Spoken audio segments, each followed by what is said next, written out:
তো সবটা জিনিসই কপাল। এটা যারা যারা বিশ্বাস করেন না, আমি আজকে একটা কথা কইতেছি। আমি আইছি খারোবান্ধা KBPL সিজন 2 ক্রিকেট খেলা দেখবার নিগা, হাটসিংমারি ভার্সেস ব্লেড হেলডেন্স একাডেমি স্কুলের মাঝে। তো এই খেলা দেখে আমি বুঝলাম যে সবটা জিনিস কপালে না থাকলে আইব না।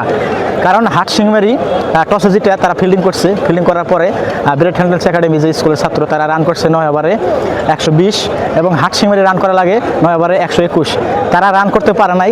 লাস্ট পর্যায়ে দেখা গেছে কি 4 বলে 25 রান লাগে। তো 4 বলে যদি 4টা 6 মারে তাও কিন্তু 24 রান হবো। সে জায়গায় তারা 1 রান নিচ্ছে। 1 রান নেওয়ার পরে তখন 3 বলে লাগে 24। তখন কোন যে 3 বলে 24 কীভাবে নিব, মানে ওই ধরনের কোনো সিচুয়েশনই নাই 3 বলে 24 নেওয়ার। তারপরেও সে ম্যাচ আজকে তারা টাই করে সে ম্যাচ জিতে গেল। কীভাবে আপনাদের কইতেছি, যখন 3 বলে লাগে 24 তখন তাদের বল একটা 9 হয়েছে, 9-এর মধ্যে 6 মারছে, 6-এর মধ্যে আরও 7 রান হয়েছে, ফ্রি হিট দিছে, ফ্রি হিটে 6 মারছে। এরকম করে লাস্ট পর্যায়ে 2 বলে 13 রান লাগে, 2 বলে 2টা 6 মেরে দিছে দিয়া। তারপরে কি হচ্ছে, তাদের খেলা তারা ম্যাচ টাই করছে।